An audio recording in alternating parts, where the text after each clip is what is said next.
Hello everyone, welcome to our channel. Today, I want to talk about something that might be hard to believe. Imagine a book written over 1,000 years ago predicting events happening in our world today. Fascinating, isn't it? This book, Al-Ghaybah, The Occultation, was written by Muhammad ibn Ibrahim al-Numani around 960 CE. That's approximately 1,060 years ago. And now I want to examine 5 of the most astonishing prophecies from this book that seem to be talking about our world today. Let's first take a look at the book itself. This is one of the oldest Shia sources about the occultation of Imam Mahdi and end times prophecies. The author was a prominent student of Shia Imams and collected narrations reported from the Prophet and the Imams. Now, let's move on to the first prophecy. Prophecy 1, the mysterious fire from Azerbaijan. This prophecy states, there must come a fire from Azerbaijan that nothing can stand against. When we hear this, what's the first thing that comes to mind? Perhaps war, explosion, or a natural disaster? But there's an even more interesting interpretation. Modern Azerbaijan is one of the largest oil and gas producers in the region. A fire that nothing can stand against could refer to the energy resources of this region that have influenced the global economy.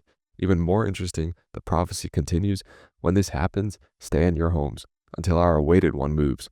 This part seems to be telling us that during times of crisis and turmoil, the best action is patience and calmness. How relevant this advice is to our chaotic world today. And it continues. It is as if I can see him between the Rukn and Maqam, receiving people's allegiance upon a new book which will be severe upon the Arabs. This new book could refer to a new world order and international laws that will form in the future, a concept that is very relatable in our digital age of rapid global changes. Let's move on to the second prophecy. Prophecy 2, the secret of survival in the age of chaos.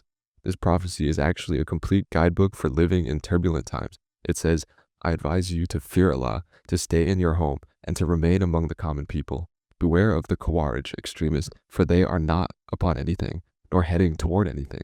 This warning about extremism seems directly written for our world today, in an era where extremism and terrorism are among the biggest global security challenges. How precise this 1,000-year-old prophecy appears.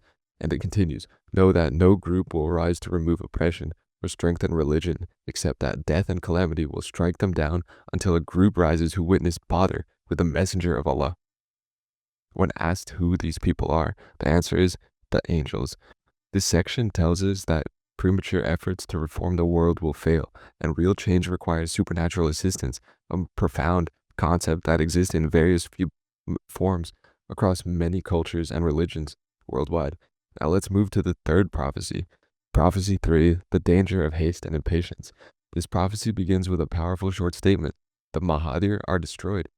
But when asked what Mahdi means, the answer is, those who hasten are impatient.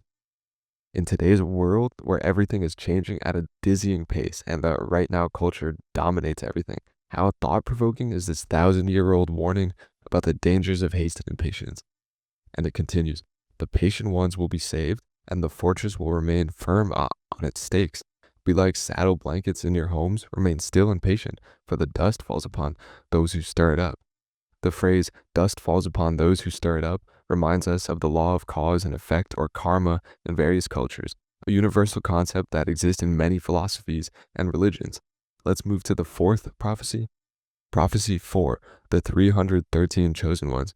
This prophecy says, when the speaker perishes and the master of the age deviates from sight, hearts will remain fluctuating between fertility and barrenness. Those who wish for hasty appearance will perish, those who fade away will vanish, and the believers will remain, and few they are, 300 or more.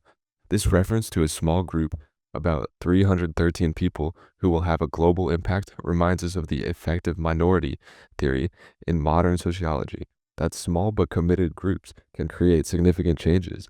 The description of hearts fluctuating between fertility and barrenness corresponds to the psychological state of many people in the information age and identity crisis. How many of us sometimes feel confused and doubtful? And it continues, a group that fought alongside the messenger of Allah on the day of Badr, who were neither killed nor died, will fight alongside them. This reference to forces that were neither killed nor died could be a symbolic interpretation of spiritual forces or even advanced technologies that will play a role in humanity's future. Finally, let's move to the fifth prophecy. Prophecy 5, Black Flags from the East.